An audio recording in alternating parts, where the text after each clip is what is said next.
Yeah, Hey, mate. Hey, Duncan. Sorry, mate. I was just seeing if I could find my headphones, but it's all good. Yeah, mate. How are you, mate? Good, mate. Good. I'm up in Central Queensland at the moment, mate. I'm up in Rocky, so visiting my family. Man, half your luck. Sydney's not my favourite place to be at the moment, but all things considered, we're in Cronulla, so it's a pretty nice place to be. No, mate. It's we've been up here for about 11 weeks. I've been consulting with Newcastle this season, so I come up into the bubble with them, and then when the boys got beaten in the finals, we come up to Rocky, mate. I'm from Central Queensland, so I haven't seen my parents for ages, mate. So I brought the family up here, and then we'll go back to Sydney. We live in the Northern Beaches at Curl, so we'll go back next week. Nice, mate. Nice. Well, are you good if we just rip straight into it? Let's do it, mate. Let's go for it, mate. Go for it. Mate, firstly, thanks so much for doing this. This was, when I noticed you liked a couple of my posts on LinkedIn, and I was going, oh, maybe I should, message you. And I was very excited when you agreed to come on for a couple of reasons. When I first decided I wanted to become a coach, obviously you start to look at people who are coaches and people that you can listen to and learn from. And you're one of the first people, not directly from rugby, that I came across. So thank you very much for doing this. And mate, how are you? How's life? How have you found the last couple of years? It's been pretty interesting sort of journey the last couple of years. I think I've been coaching professionally this is my 15th season. At all different levels. And, the last couple of years have been challenging and testing. There's been some really good, bits over the last couple of years, and there's been some really, challenging periods. Obviously, my last little period of the Broncos post-COVID was a really hard time. I think we won 1 from 11 games, and I sort of was criticised heavily in the media, and then there was, social media. I don't even know what to call that, but the social media attacks and so on. So that was really hard. But over my coaching journey, there's been far more positive experiences than negative experiences, and I'm going well. I've really enjoyed my roles I've done this year. I've been doing some work in leadership with a couple of corporates. I've been consulting with Newcastle Knights. I've been doing some projects for Eddie Jones, which has led me to taking up a role as the assistant coach through to the next World Cup with Eddie, with the England team, which I'm excited about. But I'm going well, mate. It's been a funny last couple of years, but there was plenty of learnings. There's no doubt about that, and there's plenty of good things that people don't see as well. The relationships you build with players, or the little success story. Guys you've given the boost to who've gone on and been consistent first graders or played state of origin and so on. So it's been a mixed bag. Mate, I've got so many questions for you, and I'm just going to jump around a little bit because that's just how I work, but. The first question I always ask every coach that I'm lucky enough to talk to is, why do you coach? Well, the reason I coach is because I feel like I'm there to serve others. When I was playing football, when I first started playing footy, rugby league wasn't full time. I was semi-professional at the Brisbane Broncos when I was a young guy, and then I went full time at Canberra. But the reason I say that was I did a teaching degree when I was a young guy. So by the time I was 21, mate, I was teaching a year 6 class and playing reserve grade at the Broncos at the time. And then I went full-time the following year at Canberra Raiders. And I think doing a teaching degree as a young guy, really helped me with not only my footy, but my post football. By the time I was finishing my career, I was playing over in the English Super League, and I decided to do a Masters of Education. So, I suppose, why do I coach? I feel like I've got, something to share with regards to my teaching background. I feel like I'm there as a resource to help others, and I really enjoy the challenge of coaching. Like, there's ups and there's downs, there's good days, there's bad days. I do really enjoy that, but ultimately I'm there to serve the group. and whatever capacity it is over my period of time, whether it's been a head coach, assistant coach, or even a consultant coach like I was this year, that's at the forefront. That's why I do it. I want to help others because I feel like I had some good people help me along the way. During your career, was it the plan to jump into coaching after, or was it just something that happened? Something that happened. What happened was I finished my time over in the Super League and I come back and started teaching, and I continued to play Queensland Cup. So I was probably in my early 30s. And I started coaching the first 13 team at school in Brisbane that I was teaching at, and really enjoyed it. And off the back of that, I suppose I kept coaching at different levels. I started coaching junior representative teams. Then I had an opportunity to go full-time over in the UK with one of the assistant coaches from Brisbane Broncos, a great gentleman by the name of John Dixon, who was at the Broncos for 10 years. He was fantastic with developing the younger players going into first grade at the Broncos. So he got a head coach's role in the UK. So really it was a pretty, for me, it made a bit of sense, the transition to go from playing to teaching to coaching, sort of all aligned for me. And I've had some fantastic opportunities along the way. So I've really enjoyed that. And as I said, man, it was never a plan, but it just sort of happened. And then it just sort of seemed to progress from there. I sort of would get an opportunity to either go to another level with regards to my coaching, so whether it was from semi-pro or schoolboy to semi-pro and so on. And it's just progressed from there. So plenty of learnings along the way.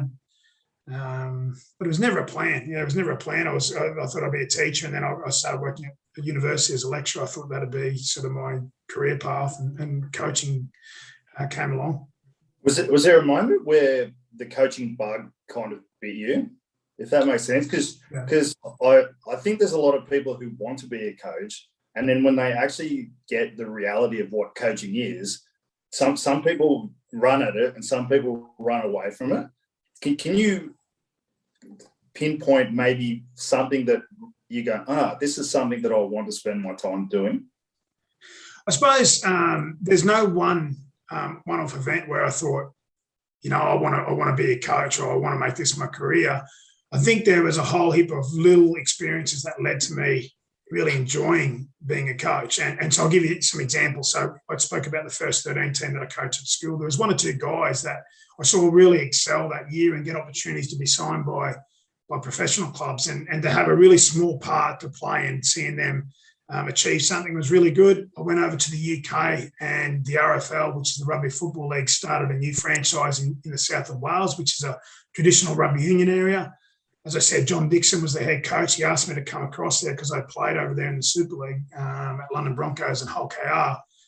And he said, look, you probably know a little bit more about the English competition than I do. Would you come across and help set up? So seeing a team start from scratch over in South Wales with a lot of rugby union guys transfer across, like that sort of really lit a bit of a fire in me. And over a 3-year period, we went from a second division club into the Super League, which was, again, a really positive experience. So those sort of little things at the beginning of my coaching career really, I suppose, ignited that, want or willingness to coach, because it's not for everyone, Duncan.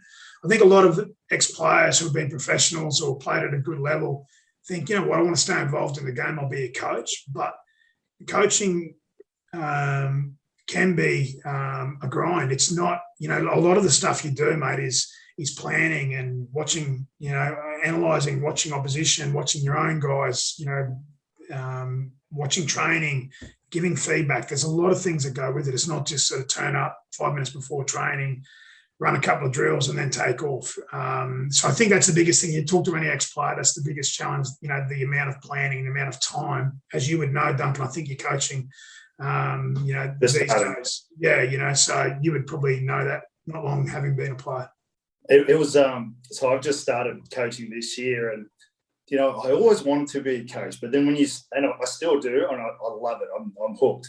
But the human element of it is something that I never expected, and I know that I should have expected it, but every single human has different hopes and dreams and aspirations, and it's kind of our job. Well, it is our job to try and get through to everyone. There's there's a lot of young coaches who listen to this podcast, and something that I got asked for the first time this year was about a coaching philosophy. Is it important, in your opinion, for coaches to have a coaching philosophy? And if so, do you have a coaching philosophy? Well, I think it's important, whether you call it a philosophy or, like other people I've heard, call it trademarks or for want of a better word, the pillars to what they do. So for me, I'll go back to what I spoke about before. You asked me about why I coach. So the first thing for me with regards to my philosophy, I feel as though I'm a servant to the players and to the group. Look, I'm there to provide the best environment that I can, to provide the best coaching, to, I suppose, give the resources to the players to be the best they can be. Now, sometimes that's worked and sometimes it hasn't, but that's essentially, that's number one in my coaching philosophy. Second to that is having a growth mindset. Like I'm somebody who does look at other coaches, talk to other coaches, look at other sports, look outside of sport for inspiration, not to change my philosophy, but to grow and get better. And because I think, okay, if I'm going to be a servant to the players, and there's a better way of doing things, I need to go and have a look. And there might only be one thing that I take from somebody that I've met or gone and visited or whatever else. But if that's going to help our group be better, then again, that's a way of serving the players. And the third one is this. I think back to when I was a kid growing up, there's a lot of direct instruction or direct coaching. So essentially it was coach at the front of the huddle or coach at the front of the room. This is what you need to do. There wasn't a lot of interaction. There was no asking of questions. There was no feedback. I didn't know if I was playing good, bad, or indifferent. So, again, some people call it an athlete-centered approach, but for me, it's just asking questions, giving feedback, getting feedback, getting players to solve the problems. Because in a lot of ways, I feel as though as coaches, we're the problem designers and the players are the solution finders. So my philosophy is built around, being a servant to the players, having a growth mindset, and then having that athlete-centered approach to coaching. How important is a growth mindset? It's something that I've just started to learn a lot more about. There's some fantastic books out there like Black Box Thinking and plenty of other good stuff like that. For a coach, is that something that you would see as a critical element to any good coach? Well, I think as a coach, you need to be curious, right? Because there's always different ways of doing things. There's always better ways of doing things. There's always more efficient ways of doing things. So I think as a coach, well, the best coaches I've worked with certainly have had that curious mindset. And by that, I mean, looking for other ways to do things. If you do the same thing all the time, for me, that is almost like having a fixed mindset. You've got to grow, and I think all the best coaches you probably see in Australian sport or worldwide sport, they've grown over the journey. They've not necessarily changed their philosophy. It's not about changing your philosophy, Duncan. It's about, as I said before, looking for better ways to do things. And I think as a coach, you need to have a growth mindset. So think back to being having a fixed mindset versus a growth mindset. If you're a coach and your team doesn't do so well, and you think, well, that's the best we're ever going to do, or this is the best I'm ever going to be as a coach, that for me is having a fixed mindset. Having a growth mindset is learning from your failures, looking at other ways of doing things, challenging the way you do things. And to answer your question, having a growth mindset, I think, is a key ingredient to being a coach, because you want to give players feedback, don't you? You want them to get better and them to grow. And so you want players to have a growth mindset. So you can't have a fixed mindset as a coach, in my opinion, and then expect the players to have a growth mindset, because we give feedback to help them be better, to help them improve, to help them do their job. So I think it's really important that, that people look into what having a growth mindset, what it looks like, what it's about. It's not about changing philosophy. It's about, is there a better way to do this? How can I be better? How much of your time do you spend on looking for other ideas, and how do you look for other ideas? How do you try things? Do you have like a process to work out what works and what doesn't work? Or is it a matter of just saying, hey, I like that idea, let's try it. Did it work? Didn't it work? And then just, assessing and what do they call, like, changing it as you go? What's your process with that? No, I think you need a clear, like, first and foremost, mate, you need clarity around philosophy. If you chop and change how you do things every other week, mate, you can confuse the staff, you confuse the players, you probably confuse yourself, mate. When you go looking for ideas, often it's at the end of your season, okay? Because, the NRL, where I've been coaching for the last 10 or so years, you're in the washing machine, right? So from pre-season, November 1st, until your team finishes their last game, it could be like, literally, 9 months of the year, more than that, 10 months of the year, that you're in the washing machine. So you need to give yourself a break, but you also need to, reinvigorate yourself over that off season. So I've always found the best time to look for some new ideas is over the off season. So whether it's, connecting with people, contacting people I've seen in the public eye and asking to meet up with them in person, like I've done with guys like Todd Sampson. And initially that's how I met Eddie Jones back in 2016 or 2017. Or going on some trips. I've been to America a few times, I've been to Europe a few times, and spending times, not just one day with the club, actually going in, spending a couple of days, sitting in on their team meetings, sitting in on their field sessions, sitting in on their one-on-one. So you actually have a really good opportunity to look at their processes and think, you know what, that's a really good idea. And I'll give an example. So I went to Brooklyn Nets, which is the NBA side, end of 2017, leading into my first year as a head coach. And there's a Kiwi guy called Sean Marks there. He's got an All Blacks jersey actually in his office. He's the GM of Brooklyn. Yeah. And Sean is a Kiwi guy, and he is similar age to me. And he went over there to play college ball, then was signed to San Antonio Spurs. So he played and won championships as a player. Then Popovich got him to be an assistant coach, and he was an assistant coach of some championships. Then he moved into the assistant GM role and won championships as an assistant GM. So first ever Kiwi to play in the NBA, had a fantastic career on and off the court. When the Brooklyn Nets were owned by a Russian consortium, when they were looking at, okay, we want to go and hire someone from the best franchise in the business, they knew they couldn't get Popovich, they knew they couldn't get the GM, so they went for Sean Marks. And I got connected with Sean Marks. I went and spent a couple of days there. And this is one little gold nugget that I learned from there. They've got a squad of 15 players, and they've got 5 coaches for those 15 players. So essentially what they did was they divided up the players into groups of 3. So each coach was given a group of 3 players, and the coach was challenged by Sean to take their daily vitamins. So it's a bit of an Americanism, isn't it? You've got to go and take your daily vitamins. Taking the daily vitamins was literally checking in every morning with those 3 players in the locker room. It wasn't about conversations about basketball. It was conversations about, what'd you get up to on your day off? How's the family? How are the kids? What do you need help with away from basketball? Whatever it was. But it was a connection piece. And I thought, you know what, that is a fantastic idea. So when I got back to South, we had 36 players. So I had 6 key staff, and I divvied up the players into groups of 6. And I called them DOCS groups, or junior care groups. And every day, the staff member had to connect with those 6 players, have a conversation, they had to have considered conversations or intentional conversations with those players every morning when they got in the building. Then once a week, they had to connect socially. So whether it was for a coffee, whether it was for breakfast, whether it was go for a beer, go to a restaurant, whatever it was. So it was left up to them, but they had to take a photo of that little social experience. And we ended up making a little bit of a poster of all these different events. And in isolation, those little conversations each day don't mean much, but think of those little things becoming big things. And one of the things I was really proud of at South was the connection piece that we had off the back of that pre-season. So all those little conversations, check-in points, trust that you build, and then having those social activities. They weren't forced, but it was almost like having a person really check in with you and look after you.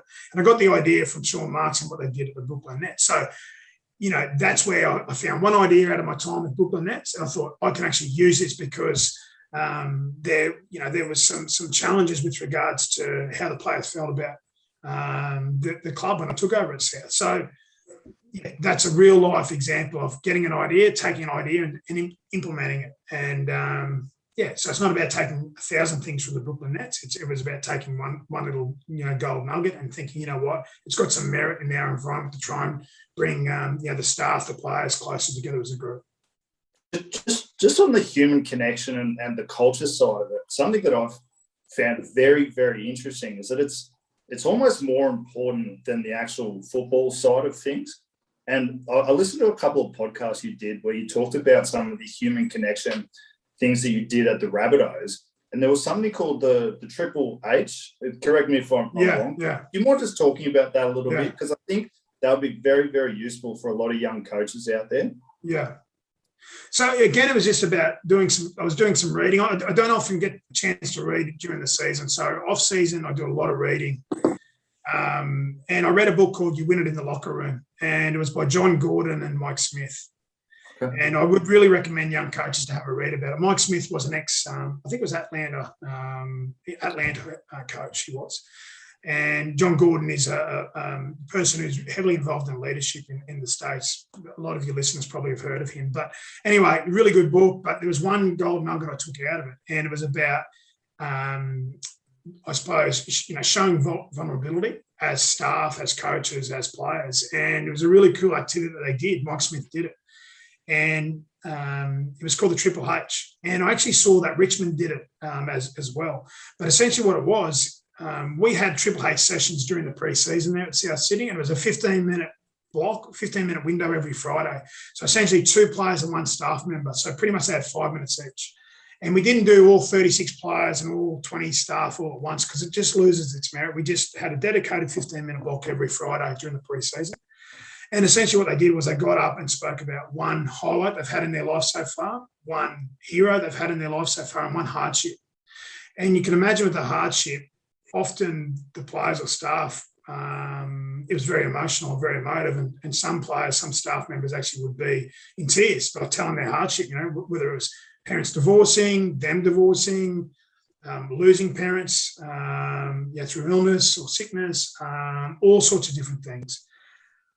But the connection that brought, because of A, people were willing to show that they were vulnerable, and B, just getting to know people on a deeper level. There were some stories that I heard over that period that I didn't know about staff members or about players. So again, you think about knowing the person first. That was a really valuable thing that we did. And the feedback from the players was the duty of care groups and the Triple H sessions during the pre-season made a significant difference to how connected the group felt. And we felt that with our football. Now, if you talk about lessons, if I had a lesson again, when I went up to the Broncos, it was 6 weeks into pre-season and I concentrated all on the X's and the O's. I should have started back at the duty of care group, should have started back at the Triple H sessions or another type of connection piece like that. But I suppose this is, potentially, a learning, or no, it's not a potentially learning. It is a learning, potential failing. But I started with the X's and the O's because we were 6 weeks in the pre-season. I was thinking, shit, we've got to start playing in March. And it was a really tricky period, sticky period.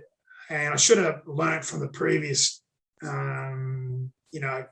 pre-season at South. So you learn, don't you, mate, along the way. But, yeah, that Triple H session you're talking about. And I read where Richmond did it with great success. But I got the idea from Mike Smith and John Gordon in their book, You Win It in the Locker Room.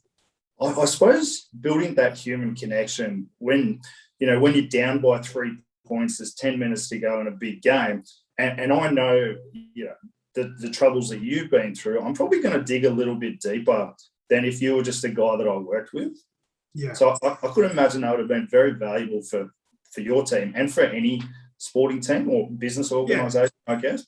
And Duncan, it doesn't have to be the Triple H. It's just got to be spending some time getting to know people. There's other ways to do that, but that was just a way that, I thought, that's a great idea. Let's have a go at that idea.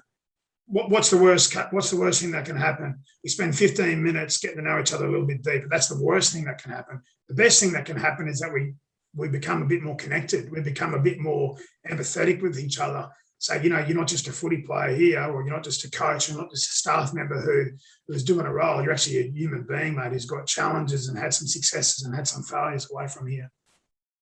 We've kind of touched on it a little bit, but I'll ask the question anyway. So something that I've found very confronting in my own life is the concept of failure, because I think a lot of people see failure as a final, or it's often seen as a very negative thing. Whereas certainly from the people that I talk to and in my own experience, failure has actually been a wonderful learning tool for me. And it's almost like put something out there, make a mistake, adjust and try again till it's better. And I don't like using the term failure. I'll probably prefer adversity. What's your relationship like with failure or adversity? What is your failure relationship like? Well, look, I don't want to beat around the bush. I feel like my second year at the Broncos was a failure. I actually thought my first year, other than the semi-final when we got pumped by 50, I actually thought that was a better coaching job than I did the year before, because we gave like 11 or 12 guys their debuts. I got to the preseason late. We eventually won 7 from 10 games or something to make the playoffs. I actually thought that was I did a better job as a coach because we come in late and all that sort of stuff to make the finals that year. Now, we got belted, and that put a really negative spin on that first year. But the second year after COVID, mate, we were failures. We won 1 from 11, right? So I don't want to beat around the bush. And as a head coach, I put my hand up for that. Now, this is why I say, failure, you've got to use it as a learning opportunity. There's not one coach or there's not one person or player that hasn't had some challenges thrown their way. Now, if you look at one of the greatest coaches of all time in soccer, Alex Ferguson, he was a game away from being sacked at Manchester United. He really was, and they won the game with a young team. It was about his third season into the role, and then they went on a massive journey. Bill Belichick got sacked before he went to New England Patriots. I heard Wayne Smith talk on your podcast, Duncan, about him resigning from the All Blacks in the early 2000s because he felt as though he failed the group. There's 2 ways to look at failure. One, you can look at it with a fixed mindset and think, shit, I'm no good as a coach because we come last, or we didn't make the playoffs, or we got flogged in the playoffs. Or 2, you know what? There's some learnings out of this. Do I like failing? No, I don't. But okay, what's my takeaways that I can take into my next job? And that's the way I look at it.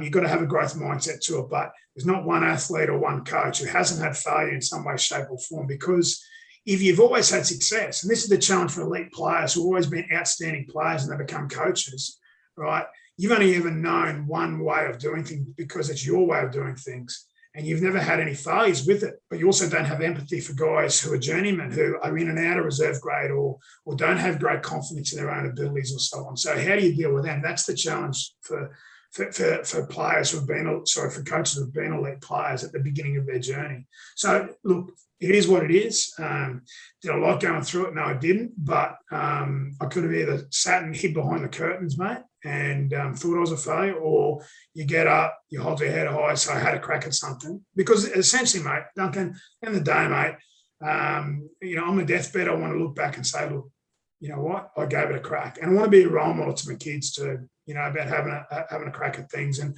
I suppose the challenge of taking the England role on with Eddie is about having a crack at something. And I hope it's a success, but it could be a failure. But you know what? It's about the journey. It's about the challenge. It's about the experience. So I'll give it my best. I'll give it my best, I suppose. I feel like anyone who's achieved anything has had their fair share of adversity, and how you respond to it really defines anyone in life. And I feel learning that is probably a really valuable, as painful as it would have been. I feel like anyone that can learn to deal with failure well will inevitably get some degree of success. How's your academic background influence your coaching? Because the amount of teachers that I speak to who end up becoming coaches at a really high level, it's no coincidence. So in your view, one, how has it positively impacted your coaching? And has it negatively impacted your coaching in any way at all? Well, first of all, I think teaching is coaching, or coaching is teaching. I don't think there is any difference, because essentially what you're trying to do, you're trying to have your 2 or 3 key coaching points or teaching points, or your learning intentions, or whatever language you want to use in that space. You've got to be well planned. You've got to give feedback. You've got to get feedback. You've got to look at processes and so on. So I think it's helped me enormously in and around planning, presenting, asking questions, the ability to ask questions and dig a little bit deeper, those really, that deeper understanding. I think it's helped me with regards to planning or training drill design, so things like constraints, things like overload principle, things like, randomization of drills. I think it's helped me enormously. Has it hindered me? Probably only with regards to what the media, say. I think, I don't think everybody I don't think everybody understands that just because you've done a couple of degrees or you've been a university lecturer or a teacher, that you're talking gobbledygook, which is what I've been criticised for. Where it's the total opposite. So, so mate, I take it for what it is, mate. Honestly, mate, if I listen to the media about me or I listen to social media about me, I'd be crawled up in a ball in my room, mate, hiding behind the curtain. So it is what it is, mate. It doesn't impact me in any way, shape or form. I think the teaching and the academic background has helped me enormously. And I feel like one of the reasons why I've been a head coach, why I've been an assistant coach at Origin level, why Eddie's got me on board there, why I was an assistant down in Melbourne is because of my teaching background. And there's a guy called Dave Whedon. I reckon your listeners should buy a book called The Art of Coaching from David Whedon. David is an exceptional gentleman. He's from AFL. Yeah. And he was Tommy Hafey's right-hand man. He's been right-hand man over a whole heap of different coaches. He's never been the front man.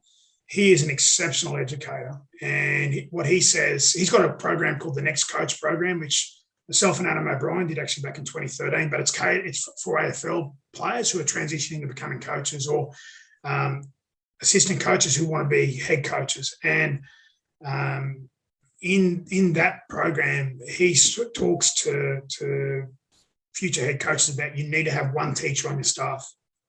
Yeah. You need to have one because ultimately we want to try and improve our players. So how do we improve our players? Well, by training design, by presenting, by asking questions, by giving feedback, by understanding philosophy around what Wayne Smith spoke about, teaching games for understanding and so on. So I think it's really important. I think it's helped me enormously. Do you mind just talking about some of the differences between being a head coach versus being an assistant coach versus being a consultant? Has there been an adjustment for you as you've gone within the different roles? And how do you look at that? Well, first of all, I'll start with assistant coach. Assistant coach is all about, think of the assistant coach as the big brother, right? And, he's the big brother that, the players will go to, if they've been dropped. So they can kind of have more of a personal relationship. Yeah. Well, yeah, in a lot of ways. Yeah, in a lot of ways, but it's not so much, it's more from the player. The player will say things to their big brother about their challenges or vulnerabilities more so than what they'll say to their dad often, right? Yeah.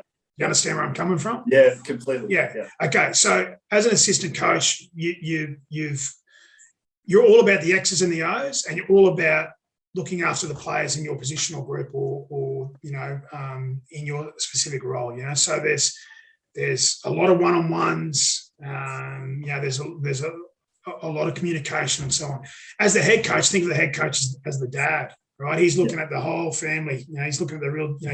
He's the bigger picture stuff. Now, the best clubs I've worked with, like Melbourne and South Sydney, they have fantastic people beside them. So Frank Panisi at the Melbourne Storm, Shane Richardson when he was at South Sydney, they actually take away a lot of the peripheral stuff or the distractions that can get put into a head coach's lap. So I thought I coached my best at South Sydney because of Shane Richardson taking away any of the distractions. I could really focus on relationships, our game model, the bigger picture planning stuff in and around our football. Whereas at Broncos, I felt as though I was in board meetings, dealing with sponsors, always in recruitment meetings or salary cap meetings and so on. And that takes away from what I think the main job is as a head coach. Now, you are the dad as a head coach, but, Craig Bellamy talks about keeping the main thing as a head coach. And the main thing is the playing group. The main thing is your game model. The main thing is your training session that day. The main thing is your game that weekend. And I felt as though, that's really important. So there is a big difference between assistant coach and a head coach, because often head coach at some clubs, you're everything. You're on the recruitment and retention committee, you're on the salary cap auditing committee, you've got to deliver in board meetings. And guys like Craig Fitzgibbon and those guys who are becoming head coaches, they'll find that there's a big difference between being a head coach and assistant coach. I'm not saying that you can't make it work, but you need good people beside you. That's one thing I worked out. As a consultant, my role at Newcastle was actually being a mentor to the assistant coaches and being a bit of a sounding board for the head coach and Adam O'Brien. Loved it. With about 10 or 12 weeks to go in the season, my role changed to looking after the defence. So I was back on the grass for the last 10 or 11 weeks, which is unreal. I really enjoyed that. All the roles were a little bit different, but certainly at NRL level, the head coach role versus the assistant coach role is vastly different if you don't have great support around you. And as I said, people like Frank Panisi, Shane Richardson, a couple of guys that I've worked with who are exceptional at allowing the coach to really focus on that week's game, that day's training session, and everything that goes, to making that a success. Something that I've observed just through watching a lot and talking to a lot of people is how important mentors are. And almost a lot of sporting teams, not necessarily rugby in Australia, but the All Blacks almost appoint a mentor coach as someone that can talk to the main coach. And I think Eddie does the same in England. And there's a few other coaches. I'm pretty sure a lot of the AFL teams are doing it now. In your experience, how important is mentorship for coaches as they develop into roles? So probably, with Eddie, you speak of him. He's got Neil Craig. Now Craigie was a premiership winning head coach at Adelaide Crows, and he'd been at a number of different clubs. But I've done a little bit of work with Craigie over the last 12 months. So he's exceptional. I think, and Eddie's actually said this to me, but I think I wouldn't be a head coach again, whether it's rugby union or rugby league, without having a mentor, without having a coaching mentor sitting beside me. I see that person as more important than having a third assistant coach in a lot of ways. Yeah. Because of, they can see with some clearer eyes. And I thought that's what I did well for Adam and the coaching staff there, just be a resource for them. So having a resource like a Neil Craig, what he's done in AFL and even outside of AFL and cycling is incredible. So having him as a resource to the assistant coach and the head coach is something really special.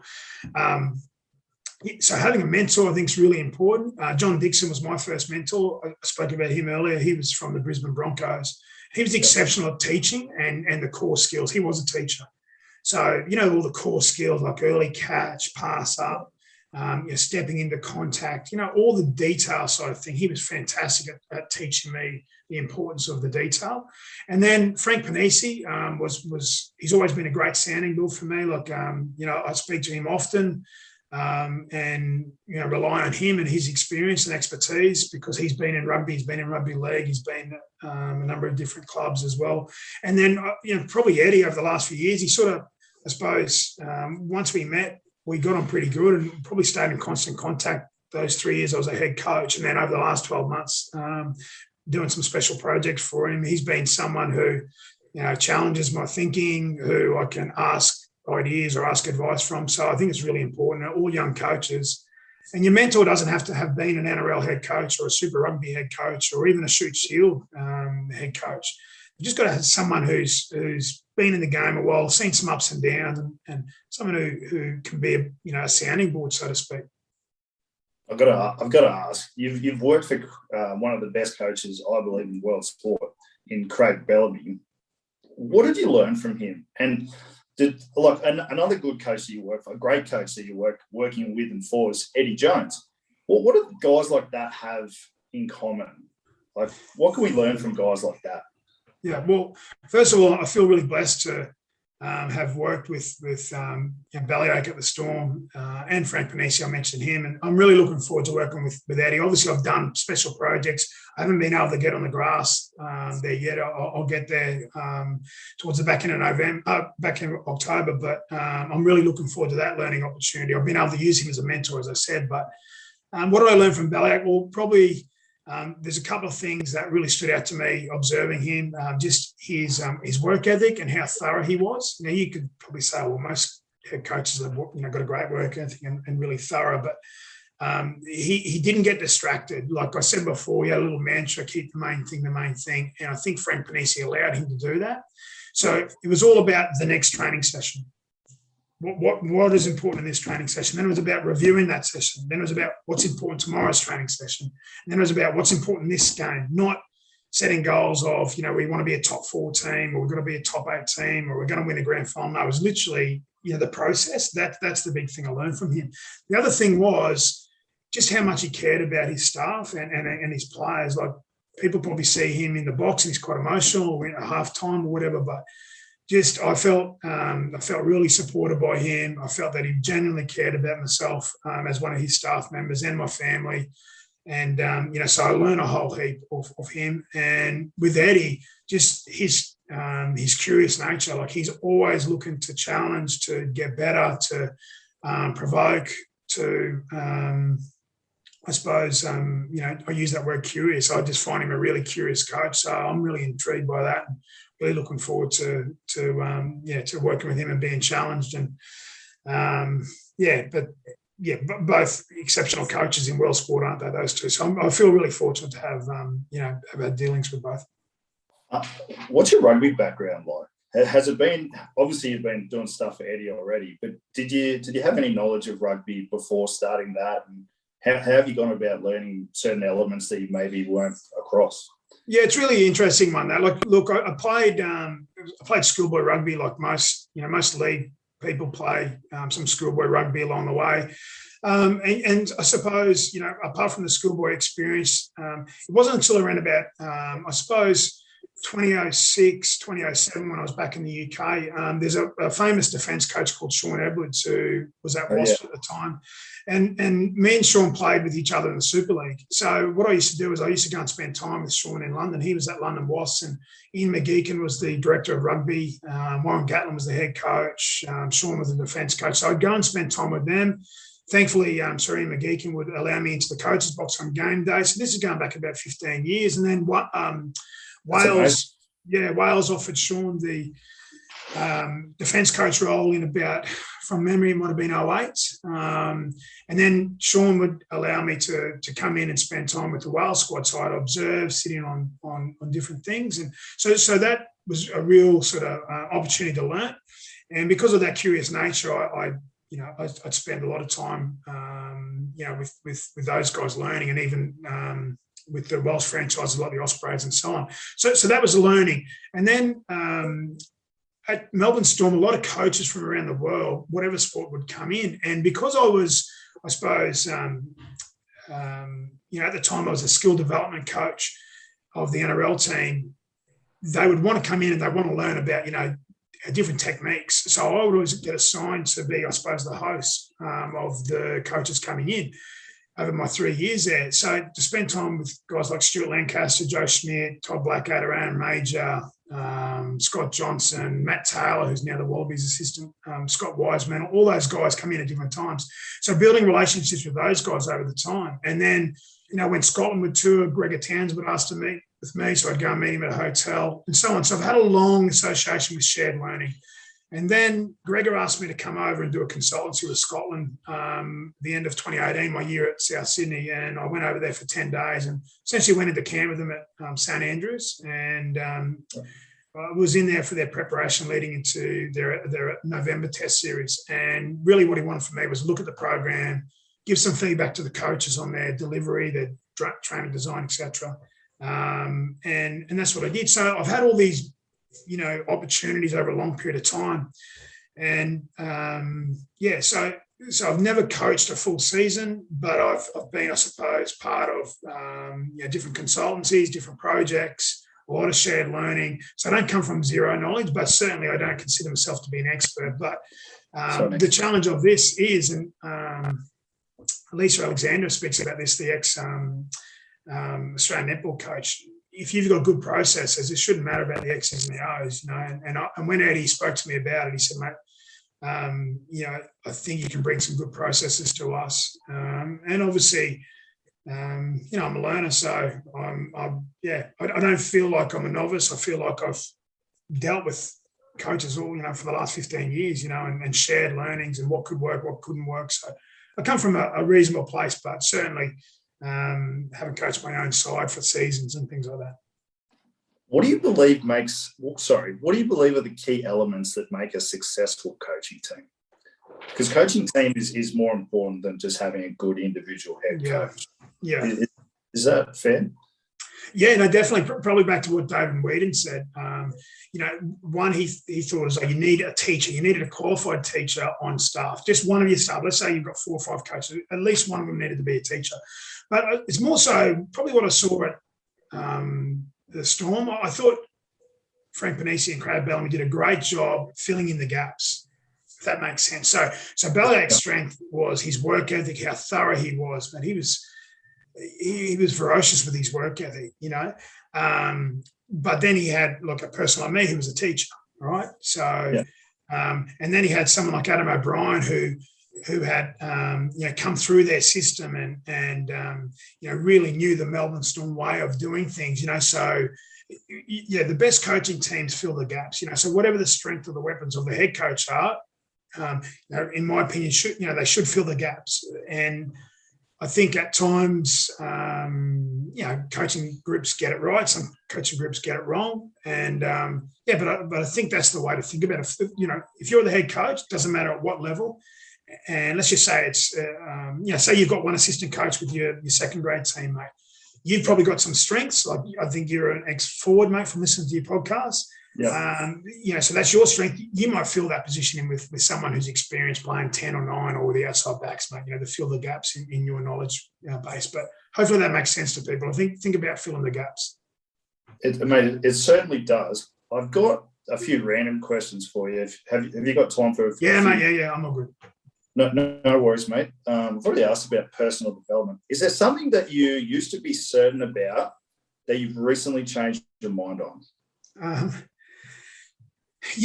Probably an example is, thinking about because it worked with one team, it would work with another team. Yeah. Like the easiest example to give is, there were so many positive things we did at South Sydney, and I probably thought naively, you know what, I'm late into the pre-season, and so essentially I'm just going to pick up that game model and take that game model over there. And rather than really look at the strengths and the weaknesses in that particular group, I just thought, you know what, I've got a way of doing things. I've got a way that I've had some success or seen, significant improvement with the game model, and then so I think that's one easy example to show you, mate.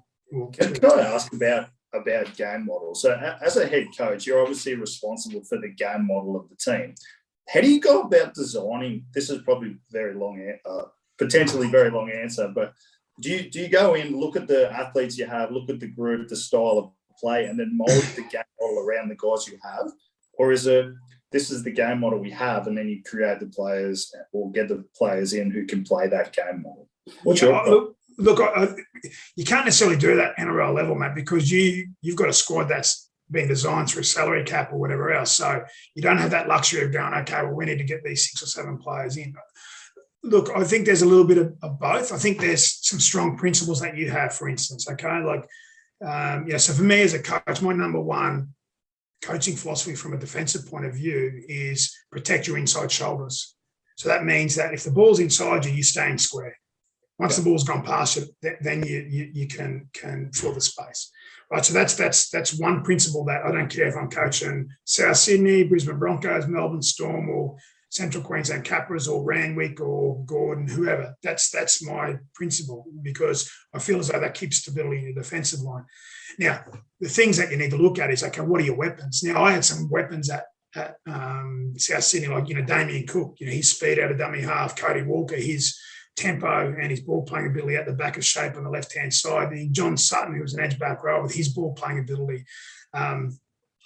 Greg Inglis, he's a weapon. Giving the ball, early ball for him. You know what I mean? So I think I catered it well, and I was able to sort of, I suppose, design a game model that really suited that South Sydney group, because I'd spent 12 months there as an assistant coach. Yeah. So I knew what their weapons were. Now, naively, I thought, you know what?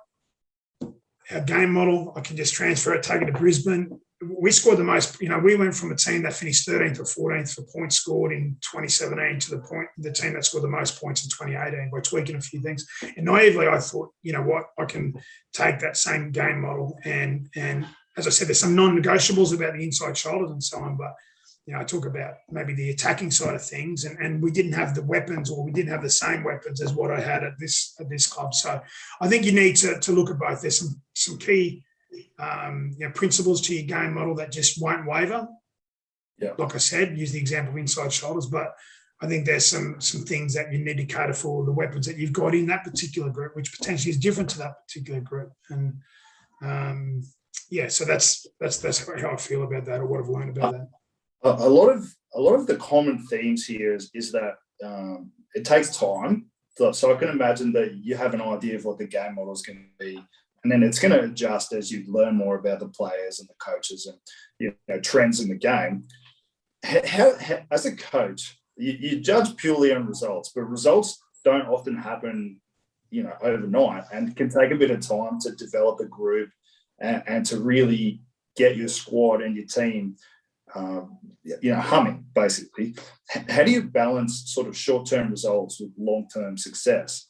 Because it's kind of a funny mix, because it can take up to a long period of time till you can start actually getting success. But you in the career that you've chosen, it doesn't necessarily leave you enough time. Does that make sense? Yeah, of course it does, Duncan. It does make sense. It's really a tricky one. Look, I'll give you an example. I signed for 5 years with a 6th year in my option with the Broncos. And one of the reasons for the longevity of the contract was because they saw how many of these young kids were coming through. And so publicly I felt as though the club was saying, we've got to be a top 4 side every year, but privately we're saying, hey, this is going to take a bit of work. So we're going to give you 6 years to shape this squad, to bring these kids through, because it takes time going from 0 games to 50 games or 0 games to 100 games. As you said, mate, that's Absolutely. 4, 5 seasons, 6 seasons. So that essentially was the project. But what happens is, when the scoreboard doesn't love you too much, mate, the long-term project, or the long-term nature of the I was never allowed to use rebuild, I was told, at the Broncos. The media, if I ever said rebuild in the media give me a hard time. But essentially, that's what it was, mate. Like, they let a lot of older players go, like Friday and Maguire and Corbin Sims, and even the years before that, and Corey Parker and Hodges over the previous couple of seasons. So they were starting again. And as I said, I think it was 11 or 12 guys we gave debuts to in my first year there. So Carrigan, Flegler, all those guys were starting at 0 games. And Haas was starting at 2 games, and Fafita was starting at 10 games, and Staggs was starting at 12 games. So we, in the end, with the results, went from the long-term focus to the short-term focus. Now, I was making every decision on the long-term focus. I would never have let Andrew McCulley go to Newcastle Knights if I hadn't been told that, if we let him go, we'll save money, we can keep Dave Fafita, or we've got to let Andrew go. Because he was a great locker room person. He was full of effort. He was what I valued in a person. He was a team-first person. But you have to make I had to make a decision in the, okay, it might hurt us a bit in the short term, but let Macca go. But in the long term, if we kept the Dave Fafita or one of the other young players who were going to be, we were hoping to be long-term players, you've got to make those decisions. That's the tricky bit with the salary cap. It's a tricky bit where there's a salary cap without a draft. So that was really challenging. And that's not X's and O's, mate, is it? No. Now, that's not me coaching, being assistant coach at South Sydney, or being assistant coach with the Origin team, or being the skill development coach with the NRL team at the Storm. That's everything but coaching. So that's where young coaches, when they first get an NRL job, that's what I see. You need some really good people around you as assistant coaches, fill the gaps in, and you need a strong GM of football, and you need a supportive board, because you can't say this is a 6-year project and then say, year 1 publicly we're going to be a top 4 team, because then everyone starts critiquing you on the language of being a top 4 team, and people say, the Broncos should never be anything but a top 4 team. Well, you're right, but that was in the non-salary cap era, when you have 15 guys play Origin in the 7A each week. So it's a really difficult one. Would I do things different? Possibly. I possibly would have just gone, right, this is all about the short term. Yeah. We got to win. We got to win. We got to win next week, 2 weeks' time, 3 weeks' time, 6 months' time. I don't know. Maybe but that's It's an interesting balance to get right, isn't it? I was lucky enough to talk to Pat Lamb, and he said one of the big learnings that he had at the Auckland Blues is that any time he was going to join a team, he had to make sure that the organisation, the vision of the organisation was similar to his vision, because when he joined them, it wasn't the same, and it ended up reflecting in results. Couple more questions for you, mate. I'm super grateful for your time. Oh, good, mate. I got another 10 minutes, mate. It's fine. Beautiful, beautiful. Are there any books that you recommend to people frequently? Yeah, I suppose I've recommended two. The Art of Coaching by David Wheaton. Google him. Have a look at the Next Coach course. I've encouraged my assistant coaches to do it over different periods of time, or coaches that connect with me. So buy that book. The back end of it is the technical side of AFL, but the first 3/4 of the book is The Art of Coaching. It's brilliant. The other book I would recommend is that Win It in the Locker Room. You Win It in the Locker Room by John Gordon and Mike Smith. I think they're both really good books. Any book by Damien Hughes. Damien Hughes has a podcast called the High Performance Podcast, I think it is. But he's written it's a good podcast, but he's written a number of books from the Barcelona way. The Barcelona way. But he's written one on Ferguson, and so he's got about 5 books out now. So I reckon Google him and buy any of his books. They're always a good read. Those ones were really good reads. I think. The other ones I've learned from are ones like there's a book called The Education of the Coach, which is about Bill Belichick and his journey, his failures, his successes. It's a really good Education of a Coach? Yeah, that is the actual title of the book's called The Education of a Coach. And it's about Bill Belichick. Everyone thinks he's been this superstar, successful coach, but it talks about his failings, how he got sacked early in his career. And I think as coaches, because we do, not every season is a perfect season, is it? So you need to look at examples of people who have failed and who have gone, right, I need to tweak a couple of things, not change my philosophy, but I need to add a couple of things, or if I was in that, if I experience that again, this is the way I deal with it the next time, and so on. So, books like that are really good, but there's a couple of decent ones there for people. You mentioned the High Performance podcast. Are there any other podcasts that you recommend to people? For coaches, there's a couple of decent ones. There's the Eddie Jones coaching podcast that is hosted by Conor O'Shea. So that was always a good listen. So I think people will be able to search that one up. I think there's a podcast called The Great Coach as well, and they interview a different coach, every couple of weeks or every week from different sports. So that's a really good one. I think. Like I said, there's a couple of decent ones there for coaches who are, I'd imagine coaches are listening to this one. So there's probably 2 or 3 there. Is there any consistent advice that you constantly give young coaches, or one big piece of advice? Oh, no, I just think, be curious, challenge, challenge your thinking, challenge your ideas, challenge. There's potentially always a different way to do things, or a better way to do things, or an add-on here, or a learning there. So I just think be curious. Like, that's the thing. Be curious and be vulnerable as well. 2 more questions, mate. What does success mean to you? Well, that's a really difficult one, because, as I said before, people externally just see success on the scoreboard as a coach. But success for me is more than the scoreboard. It's about people away from footy. So are they successful in life? Are they successful in their relationships and so on? So I think that's really important. Second to that is, I said before, I actually thought I coached really well that first year at the Broncos, and we made it into 8th spot. I actually thought I had to challenge and provoke and prod and more so than I did the year before, but we got beaten 58-0 in the first semi-final. So everyone sees, and that was a failure, mate. Like, that was embarrassing that day. But I actually thought I did a better job as a coach that year than I did the year before, when we were, 4-4 at halftime in the preliminary final with the Roosters, a week before the GF. So success is different, and a lot of the individual success. I love seeing players I've given debuts, go on, succeed, play 50 games, 100 games, play Origin, play Test footy, and I'm really looking forward to seeing what I can help with England. You know what I mean? It's a different challenge again. Last question, mate. what advice would you give 18-year-old you? Yeah, that's an interesting one. I think, I've learned a lot. I've had some failures before. I felt for a long time I was a failure because I didn't play first grade at the Broncos when I was a kid. I was probably an elite player coming through the juniors, captain Queensland under 19 level, but I only ever played reserve grade at the Broncos. And I regretted that because I don't think footy was my main priority there. I was going to university.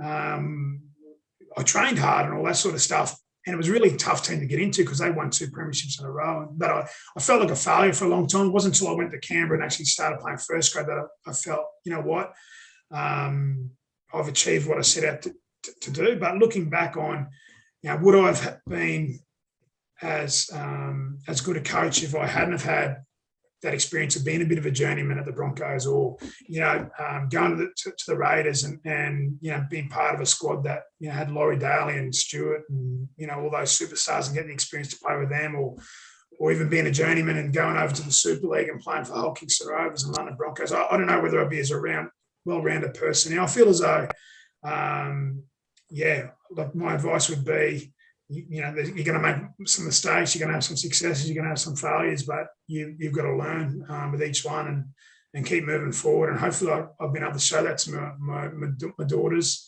It would have been really easy for me to, what I say, shut the curtains and try and hide away. But I put my hand up. I resigned at the Bronx.